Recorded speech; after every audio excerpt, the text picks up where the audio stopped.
नमस्कार साथियों, जय हिंद, जय भारत, वंदे मातरम, भारत माता की जय। तो साथियों, आज मैं फिर हाजिर हूँ आपके साथ में एक नई अपडेट लेकर। अपडेट क्या है? अपडेट है ORP 2 से नाराज जवान आंदोलन करने पे हो रहे मजबूर।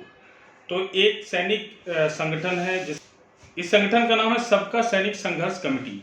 तो ये एक्टिवेट है और इन्होंने जो है अपनी कुछ मांगों के लेके और 20 फरवरी 2023 को आंदोलन करने के लिए ऐलान कर रहे हैं। जैसा कि ये एक व्हाट्सएप मैसेज बराबर वायरल हो रहा है और इन्होंने घोषणा की है कि ये मतलब आपने देख रहे हो कुछ शॉट स्क्रीन शॉट हमारे साथ में जो है स्क्रीन पे आपको दिख रहे होंगे।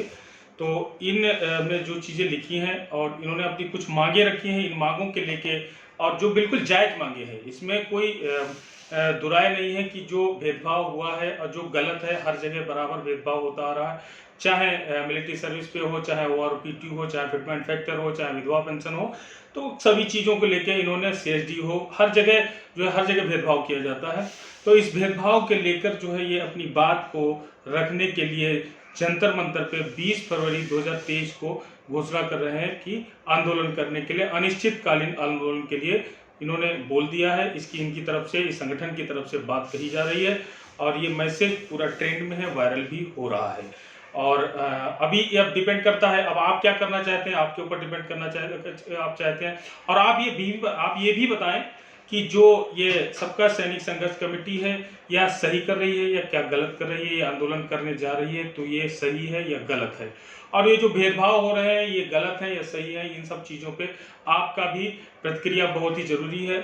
और आप शामिल होना चाहते हैं, इसमें नहीं होना चाहते हैं, वो आपके ऊपर डिपेंड करता है।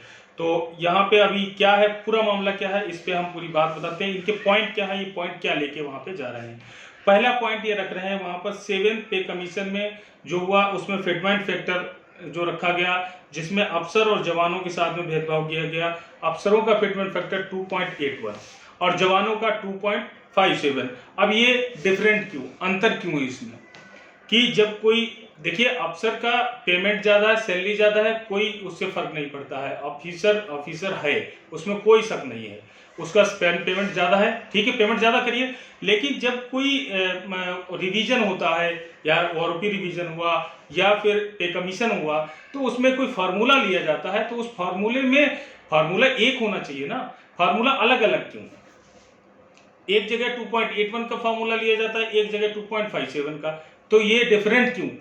अगर 2.81 का फार्मूला होता तो जवानों को समथिंग जो है यहाँ पे, जैसा कि इन्होंने दिखाया है, समथिंग 25,000 रुपये उस हिसाब से एक जवान की सैलरी बनती, 25 से 26,000 रुपये जो है पेमेंट बनती, और यहाँ पर रखा गया 2.57।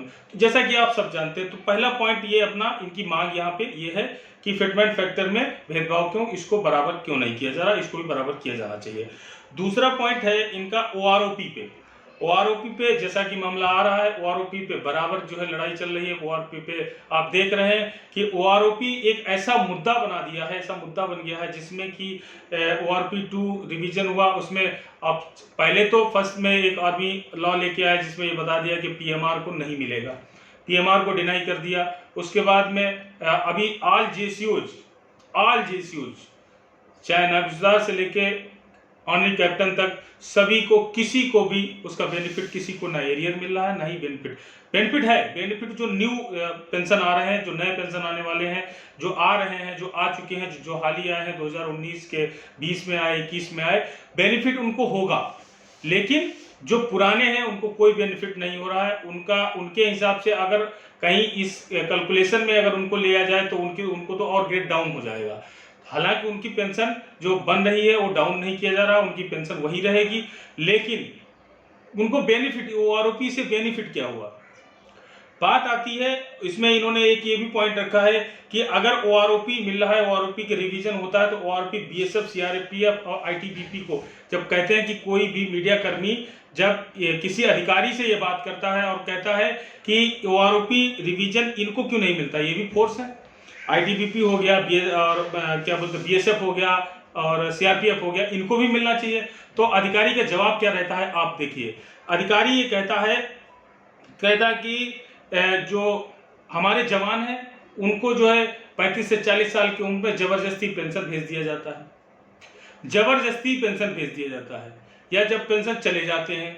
और आईटीबीपी, बीएसएफ, सीआईएसएफ इनके सभी के जवान 58 साल 60 साल तक सर्विस करते हैं, इसलिए इनको ओआरओपी का बेनिफिट नहीं मिलना चाहिए, इसलिए इनको ओआरओपी नहीं दिया जाता है। तो बोला, और फिर अब ये क्यों भूल जाते हैं कि अधिकारी भी 58 साल 60 साल सर्विस करता है, तो उसको भी नहीं मिलना चाहिए ना। ओआरओपी सिर्फ बनाया इसीलिए गया ना कि जो 15 से 20 साल सर्विस जवान जल्दी रिटायर्ड होकर आ देते हैं, ओआरओपी 1 रैंक 1 पेंशन बनाया इसीलिए गया ना, कि उन्हीं के लिए बनाया गया ना। ओआरओपी रिवीजन इसीलिए लाया गया ना, जिससे जवानों को बेनिफिट मिले उसका। लेकिन यहाँ पे 1 रैंक 1 पेंशन ना देके अफसर रैंक अफसर पेंशन ये बन के रह गया। ये ओआरओपी रिवीजन जो है अफसर रैंक अफसर पेंशन बन के रह गया है। वही आप खुद देख रहे हैं, आपने टेबल भी देखा होगा, जैसे कि आपको टेबल हमने वीडियो भी जारी किया, उसमें भी आप देख रहे हैं कितना डिफरेंट बराबर। और भी वीडियोज ऐसे जारी हो रहे हैं, यूट्यूब में देख रहे होंगे आपके जगह जगह तमाम, पता नहीं कितनी आपको टेबल्स निकल रही है। हर टेबल में आप देखें, आप खुद उसका कैलकुलेशन करके देख सकते हैं।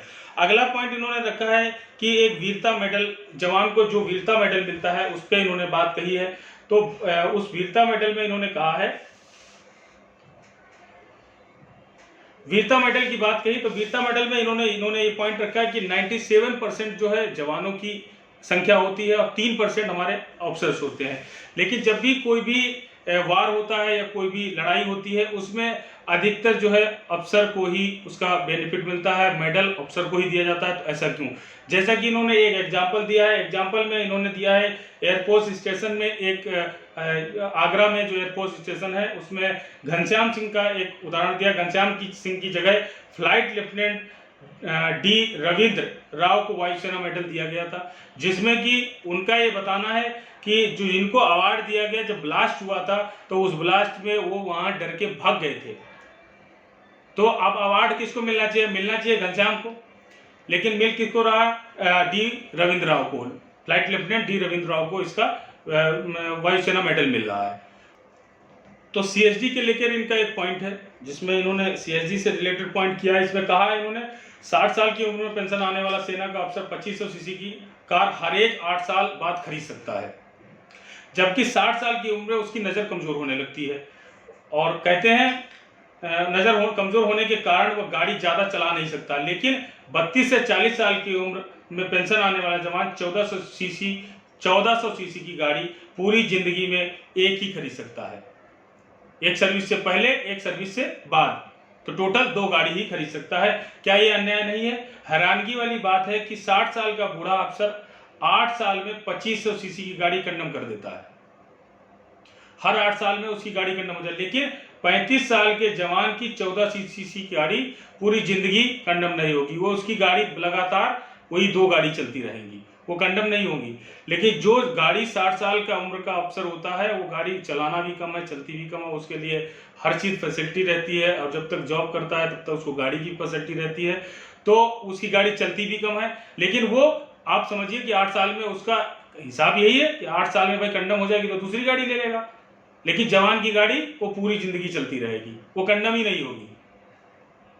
तो आप अभी इस पे बात कही, ये भी एक जायज पॉइंट है। अभी बात आती है एक विधवा पेंशन।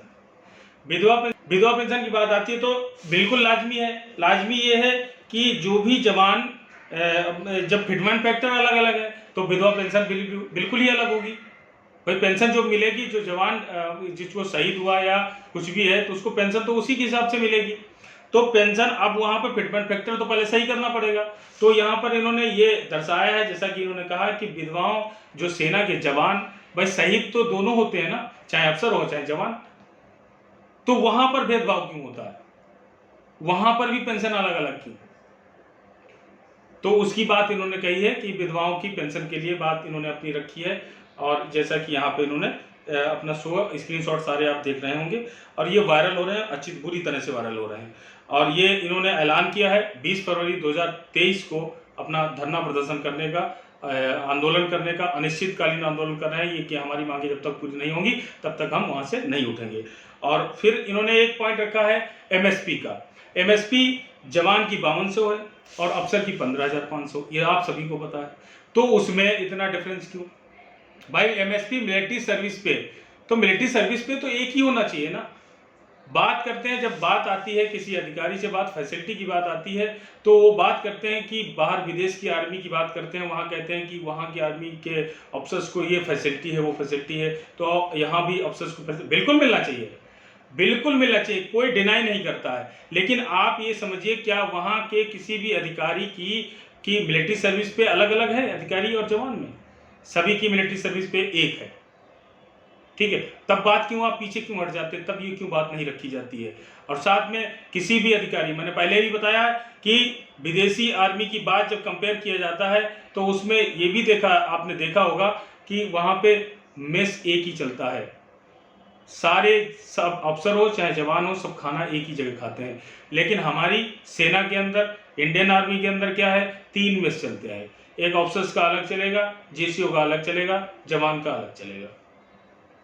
तो ये डिफरेंट है, इसके लेकर इन्होंने ये कुछ पॉइंट हैं जो मैंने आपसे शेयर किए और ये अपना आंदोलन करने की तैयारी कर रहे हैं। और जो आंदोलन 20 फरवरी 2023 इन्होंने डेट रखी है, जैसा कि सारे स्क्रीनशॉट शुरू किए हैं और इन्होंने आह्वान भी किया है, कहते हैं सैनिक जवानों की मांगों के लेकर 20 फरवरी 2023 दिन सोमवार के से जंतर मंतर पर दिल्ली पर परमानेंट अनिश्चितकालीन धरना लगाया जाएगा। सभी जवान भाइयों से निवेदन है कि ज़्यादा से ज़्यादा संख्या में धरना प्रदर्शन में शामिल हों।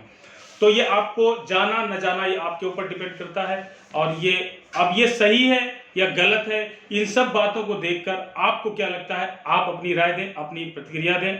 और ये मुद्दा आगे उठना चाहिए कि नहीं उठना चाहिए, और ये मुद्दा, इस पे आवाज़ उठाना पड़ेगा। आप OROP जो 2 रिवीजन मिला है, इसको देखते हुए तो आवाज़ उठाना ही पड़ेगा। बिना आवाज़ उठाए कहीं भी आपको हमेशा आपके साथ में ऐसे ही भेदभाव होता रहेगा। तो आप सभी ने ये देखा और जो सुना कि जो मांगे रखी गई, ये मांगे सही है या गलत है, इस पे आप सबके कमेंट चाहूँगा। और उसके साथ ही वीडियो अच्छा लगा है तो प्लीज़ लाइक ज़रूर कर दें और शेयर करें। शेयर करने से जो है लोगों सभी तक ये चीज़ें पहुँचती हैं कि ऐसा होने वाला है, ऐसा होने जा रहा है, ये हमारी चीज़ें हमारे साथ में हो रही हैं। तो यहीं से अपनी बात को मैं विराम दूंगा। धन्यवाद। जय हिंद, जय भारत, वंदे मातरम, भारत माता की जय। नमस्कार साथियों, मिलते हैं नेक्स्ट वीडियो में।